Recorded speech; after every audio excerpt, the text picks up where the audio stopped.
Welcome back, guys, and today we're here with another video. Just before I jump into it, I just want to say sorry for the lack of videos recently. I'm not sure if you can hear it in my voice, but I've been pretty ill these last couple of days. I actually had to play my tournament match like really badly ill. It's getting a bit better now. It's been a couple of days since its worst, but I'm still not 100% yet. So I mean, I've actually got the raw file of the my round 3 match in the Steam Showdown. I just need to put some post commentary over it because believe me, you didn't want to hear it live. So I mean, I'm moving into my new house next week, so gotta get ready for that. So I've got to be uploads might be quiet for a week, and then I should be back to full form after that, hopefully.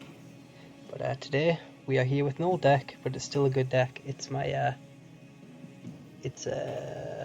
Golgari Sacrifice deck, you know, the standard Namtuka Husk, Smothering Abomination, good stuff. And I mean, I've made a couple of changes since the last time I showcased this on my channel. I'm trying to think of some of the changes. I took out Sifter of Skulls. I think it's a good card. I'll bring up Sifter of Skulls actually. Rare for black creature. Sifter of Skulls. I think it's a good card, and it can force through a lot of damage out of nowhere. But I think it doesn't do as much as what the card I took it out for, which was Distended Mindbender, which is just really crucial for like getting out like a sweeper out of their hand and then like a big creature or whatever. And then I mean, Namtuka Husk is really hard to remove, and if you can like Distended Mindbender, they're one of the few ways to deal with it. They can be really big in trouble.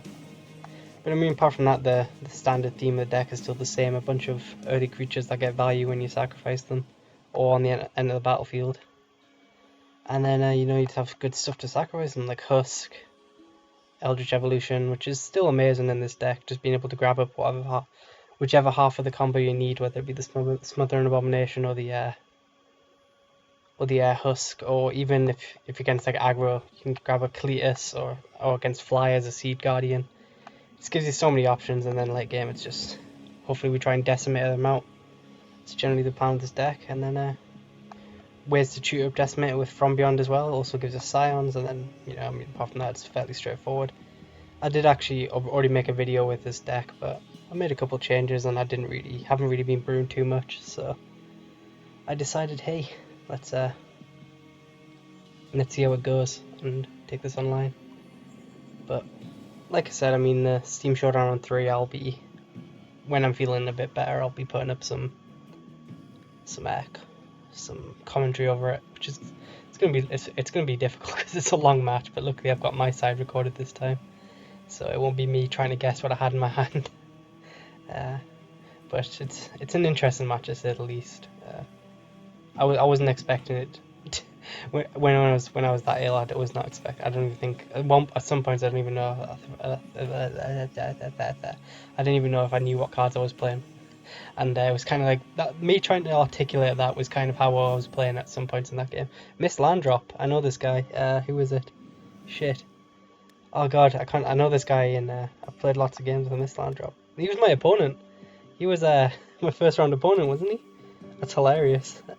Yeah, he's playing vampires as well. So yeah, if you just remember, he beat me pretty handily in the in the first round. But hopefully we can get some revenge on him here. We've got a decent draw for it. We go 1-drop, 2-drop Husk, which can act pretty good defense here. But that's hilarious. I knew I recognized the name. This is TMP from the first round. He handily beat me 2-1. It was pretty brutal. But I told you I told you I'd eventually bump into someone I knew on the ladder. And by the way, if you wonder why I don't block, that thing's got menace. I'm almost tempted to Bone Splinters that. In fact, I might Bone Splinters that, and I can play a Visionary in the same turn. And it means he can't get Madness. No, because he can just Madness out using Insolent Neonite instead. This is tough. I still might do it because flyers are a problem for this deck. In fact, I think I'm going to do it. Oh, we can't, because... Actually, we can.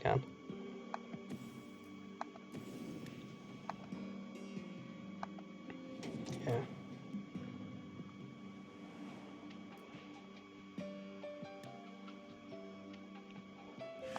Just sacrifice the Scion, we can get our Visionary here. And if he has the Incorrigible Youths, I actually could, if I really wanted to try hard, I could actually go look up his list. But I did that because now he has to sacrifice his Insolent Unite if he wants to get a Madness out on turn 3. And like I said, flyers are a big problem for this deck. We can chump along the ground as long as we want, but at the end of the day we can't.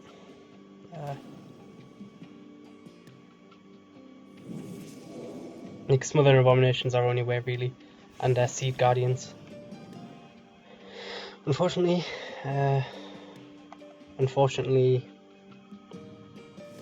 we are kind of behind here because we can't touch that flyer for a while. Hey, there's a Seed Guardian, so if we can hit a third land, we're golden here. I mean a fourth land anyway. We can Seed Guardian. I mean his removal is not exiled, so Seed Guardian is going to get some value at least. So we key. I shouldn't have attacked with that Visionary. Damn it! I forgot about the Menace. So if this comes down to 1 point of damage, fair enough. Yeah, I don't know why I did attack there. Firecraft, no point. Well, I guess it didn't matter in the end. I did essentially gain 1 point of damage.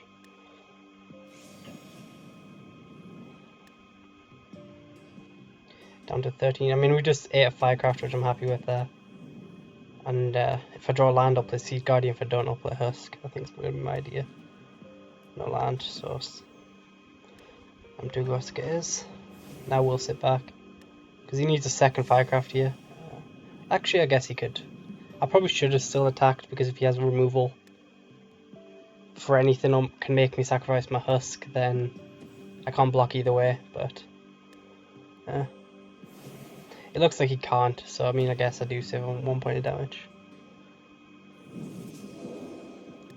We do need to get the Seed Guardian down pretty fast here. Hopefully we can rip a fourth land.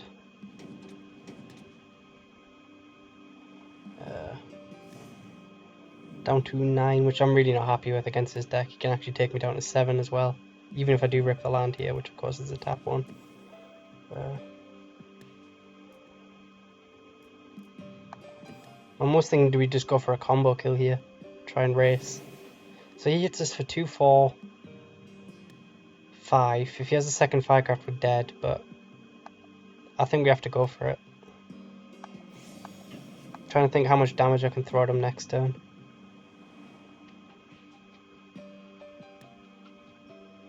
Uh, 2, 4, 6, 8, 10, 12 we can throw at him next turn. Which isn't going to be enough actually. But again, we can't block his flyers. We're essentially taking 1 point of damage here. I don't know what I'm trying to draw into. Oh, we'd actually have an extra land from the Carrier Thrall. So, does that help us? Not really.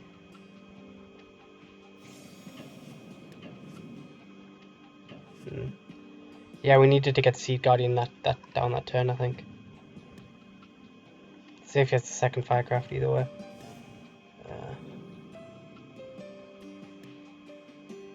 What else could he have? Collective Defiance doesn't do it, but I mean, with 4 Fiery Tempers, 4 Arms of the Veins, there's definitely no shortage of burn he could throw at me.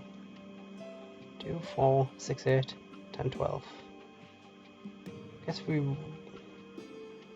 No, we need to draw like a Blister Pod off the top, I think, to do it.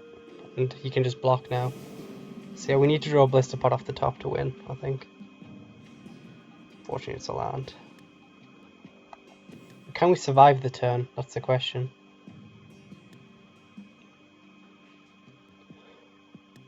We take 2. I think we can survive the turn if he doesn't have any burn, and then we can try and do it next turn, I guess. So let's work this out. He attacks for 4 creatures. We block 1 flyer. We can. Then we take 2, 3. Do we attack with the Husk? Is the question. If we just say the Husk isn't here, we can block 3, 2. We take 3 if he doesn't have any burn, which was basically what we're playing for here. And we've got to hope he can't empty out his hand as well. So I'm going to attack with the Husk.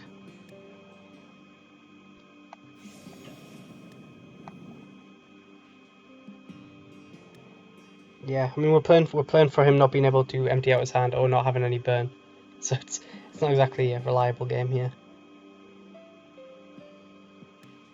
He shouldn't block. If he blocks here, yeah, he doesn't block. Just take him down. Definitely, okay, so he's on 16, 2, 4, 6, 8, 10, 12, yeah. So we couldn't have actually done it this turn. We were 4 points short. So like I said, Blister Pod would have done it there. We could have at least forced him to jump. But, I mean, he's got 3 cards in hand. He needs a way to empty his hand, so it could be Olivia's Dragoon, any burn. There's definitely no way we're getting through this turn. But if we do, we can get pretty far ahead here. Hopefully.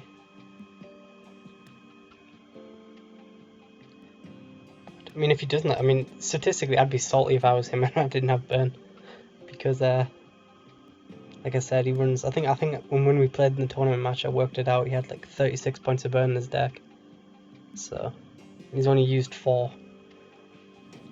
So I don't know. We can hope. He's thinking. So I mean, he clearly doesn't have a Firecraft, and the fact he's taken so long here makes me wonder maybe he doesn't have it.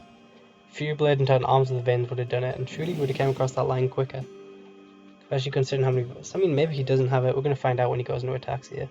That gives him the Madness outlet, so if he does... Okay, a Silent Visitor. Interesting, he doesn't have it. But it's not exactly like we're in a good situation here. He's now Hellbent. Actually, we're dead anyway, yeah, he's Hellbent here. Never mind. We tried.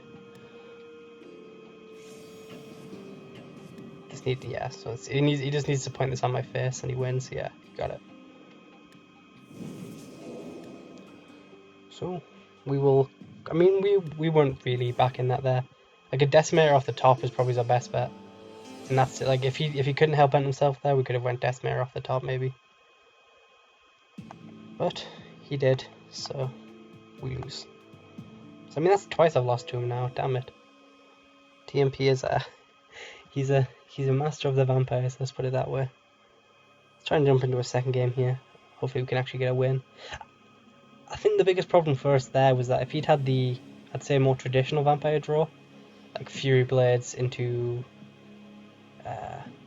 what's it called? Fury Blades into Incorrigible Youth sort of stuff, we might have actually stood a better chance, but this deck's kind of weak against flyers and you got double Olivia's Bloodsworn plus Hera Falcon Wrath. So...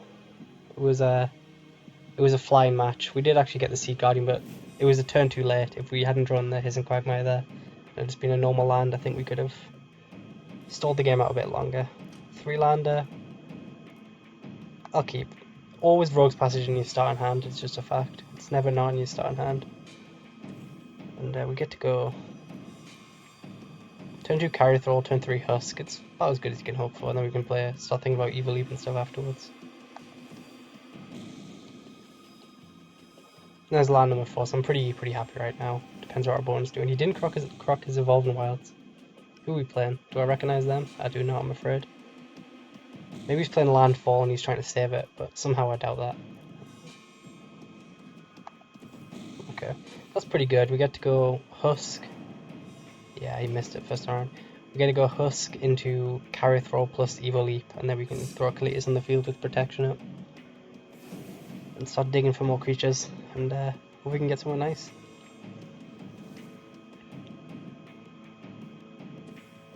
So, red, green, white, Naya. Most likely a Planeswalker deck, I'm guessing. It's always a Planeswalker deck. And, game for 2. Unfortunately, it means if he's running, like, Declaration Stone, we can't really save our Husk. But... The question here is, if he did point a Declaration Stone at my Husk, would I sacrifice my own Husk to prevent it getting exiled, or would I prefer the Clue? And to be honest, I'm not sure. Looks like he's missing land drops and he's had it. So, yeah.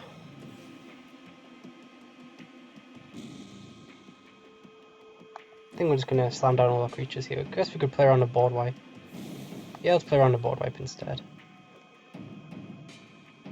Means I was tempted to go Deathcap because that means we could have spent next turn going Kalitas plus Deathcap plus Evil Leap if we play the Deathcap out there.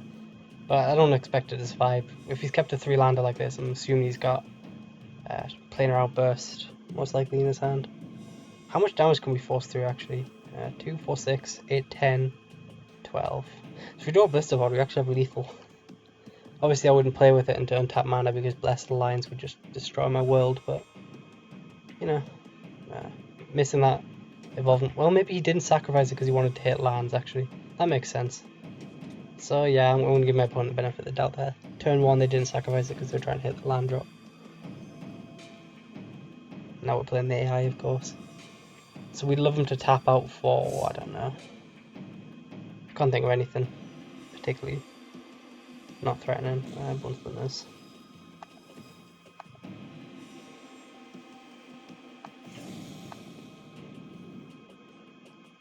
So we're going to play Kalitas and leave up Evil Leap and hopefully we can just go from there.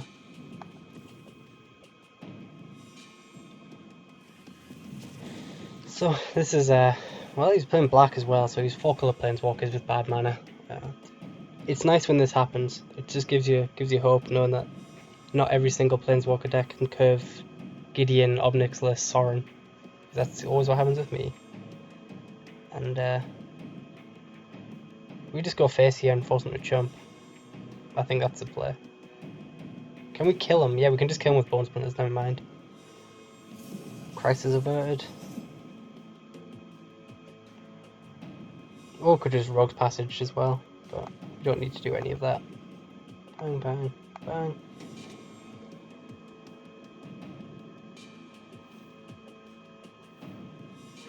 So that resolve. 4. And then we go lethal. Don't think we can even. Well, we could if we wanted to sacrifice stuff, but I'm not going to mess around with triggers. And so yeah, we might have been in trouble if he'd actually hit his 4th land drop straight away untapped. He would have had a turn 4 Gideon. But screw it, he's playing a Planeswalker deck. They deserve to get some bad luck every once in a while. And yeah, so to be honest, I think I'm going to call it quits there. Just like I said, not feeling it today. I'm a bit tired, and still not 100% recovered. And 1-1 is pretty good. So we'll leave it on a cliffhanger with this deck and go 2-1 and out. But like I said, probably going to be a bit slow on the uploads for a while. Try and get this 3rd tournament match out in the next couple of days, and then apart from that, you probably won't see anything from me until at least Sunday, maybe Monday.